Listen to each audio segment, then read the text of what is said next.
Where are we at with Domas? Just how's he feeling? How do you look at practice today? He's feeling pretty good. He looked good at practice. Full participant? Yeah. Likely a go tomorrow? Most likely, yeah. The Draymond Green suspension, what's your reaction to that initially? The league made the call just like the rest made the call during the game. How does that change? Does that change the way you try and approach and attack them with him being out of the lineup? No, they're champions, man. The owner's got multiple championships. Bob and management's got multiple championships. Steve and his staff got multiple championships. And the players for sure got a ton of championships. They're expected to win. They're going home. As we know, it's going to be a tough environment to play in. They're the champions for a lot of different reasons, and we got to approach the game knowing that and knowing we have to take it from them if we're going to have any chance at all. And obviously we weren't with them prior to this year, but knowing the work that he put in, and I take my hat off even to Luke Laux. Luke's been working with him from day one. Luke basically moved to San Diego with them. Even though Luke's older, Luke turned into the adopted child, living down there with them. But they've just been phenomenal with their approach, and it all starts and ends with Foxy and his commitment to trying to be better. But you also got to give his teammates credit because his teammates understand where the ball needs to go in those situations. They need to set screens for him. They need to give him space, and they need to help him get enough stops so that he can close the game for us. So I'm elated for him. Obviously, that work is you're in a gym, you're by yourself. What can you do, or how does that translate to being successful in those moments? Do you think? Well, it is you kind of by yourself, but it's up to in this instance up to Luke a lot of times. Putting him in different situations, saying, okay, this is the scenario, and then even having Foxy's guys, his guy Nino who's around a lot, and there's other guys that are around every once in a while. Hey, you got to get out and work a little bit. You play some defense, you go double team them, and you do this during the double team, or you do this when you get by the first or the initial defender, and figure out how to react in different situations. And so that creativity that Luke help bring to the table to help get him ready. Also, what Foxy has experienced his whole life being that guy has helped him be able to have some success in critical moments. Mike, when you took you this job, talk about his family, De'Aaron that is. Yep. Talk about his family and the things that he's doing off the court, getting married, having a kid. He's loving life right now, got a great career. That kind of adds a little bit to his maturity too, right? 100%. You go through having a baby and being married. You have to grow up a little bit. Not to say that he was immature before, but you just know that it's not just about you anymore. You have people that you got to take care of on a daily, and but also if you choose the partner that he did in Mercedes, then that's just going to really elevate it because you think Foxy's competitive. Ooh. If Rashay could throw on a Kings uniform right now, she might beat him out for that award. when you look at this summer when you took this job, how much did the untapped potential of players like Fox play into that and you wanting to come here and maybe you could craft something that was different than was here before? A lot, and you coach against Fox in this level. I just remember being able to coach him in practices and a lot of different situations when he was in high school. And I was amazed at his quickness, his strength, and his athleticism for the size that he was. And then he had a certain tenacity about him too. And some of those things, obviously, you can't coach. And I just always felt from back in the day when I was with him at that Albert Hall used to run Adidas Nations, back in the day when I was with him at those camps, I just saw something special. And so now fast forward and coaching against him, you see certain things and you know that, okay, hey, maybe you can help him get to a certain point, help Domas get to a certain point by putting them in different positions. And, lo and behold, they've stepped up and we've been able to get it done so far. To that point, has he gotten a whole lot better this year, or is it just the team around him, the team's success has gotten better so more people are seeing what he's doing?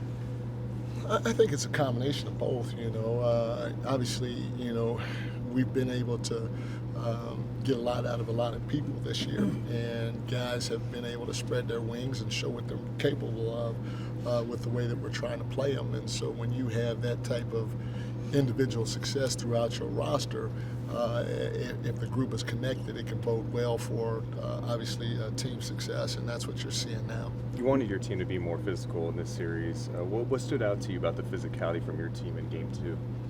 No, I mean, at the end of the day, I don't think I've been asking for more physicality just for this series.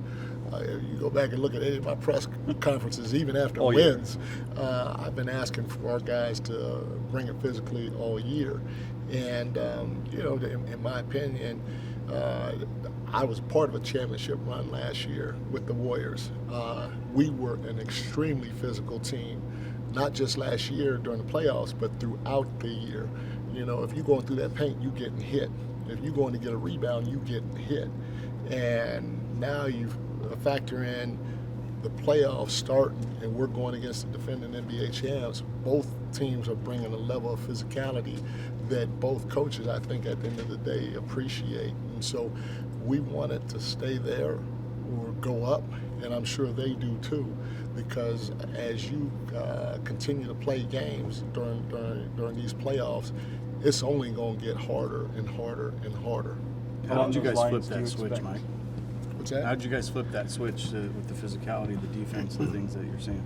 Well, yeah, I mean, you got to give credit to the players because, you know, I said this also too before.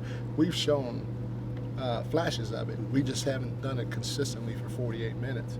And if we can start stringing some games together where we're playing at a certain level in a certain way for 48 minutes, and in this case for us against during our playoff run, it's about pace and physicality. If we can string 48 minutes of that together with our group, we feel like we can beat any team out there. And then, what do you take the most pride or satisfaction when you think about everything that's gone into coaching this team this year, from X's and O's and schemes to instilling belief and bringing the best out of players? Like, what are you most satisfied with personally?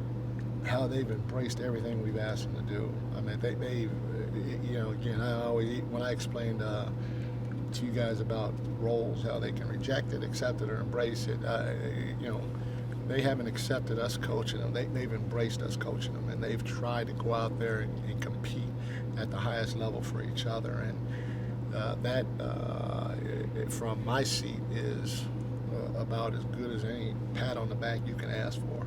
Mike, along the lines of the physicality, do you almost expect Domas to be officiated a little bit differently going forward? And how do you kind of prepare for that once certain things have been kind of called out by, you know, from Golden State in terms of what he's doing on the floor? No, we know. I mean, you know, they're the champions at the end of the day, and we're going into their building. We know that that we're not going to get a favorable whistle probably for going forward. And you know, I told our guys at the beginning we got to be physical and we got to play with pace. And I added a third P to it, and I said we got to have poise. And so, you know, if the whistle's not in our favor tomorrow night, then or going forward, we can't react. We just got to keep playing our game and try to find a way to get a win. Mike, you've downplayed your familiarity with them as being an advantage for you guys, but the way you guys have defended, and Fox just mentioned the attention to detail that you have when it comes to preparing for them. I mean, I don't want to say you weren't being earnest about that, but how has that experience you've had working with them helped you prepare for them defensively? I mean, it hasn't really. They know just about as much about us as we do about them. I mean, this the playoffs. If them or anybody else go sit back and say, Mike Brown knows more about the Warriors than we do about the Kings, that is bullshit. You know, because they got a great advanced scout. Their coaches are freaking smart as heck. You know, Steve is a Hall of Fame coach. Their players, led by Draymond, are smarter than all get up. So they know. They know I like to put my right foot in before my left foot when I put my underwear on. They know me that well.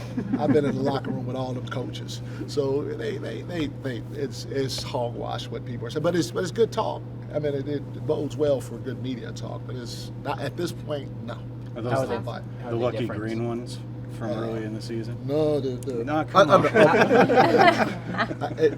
they're Under Armour. So Steph, yeah, please look at it. Cut me a deal or something like that. How is it different without Draymond? We know we think they're going to play more zone. They played zone against us in the last game, and so they're going to play a lot more zone tomorrow night and see what happens. Thanks, guys. Thank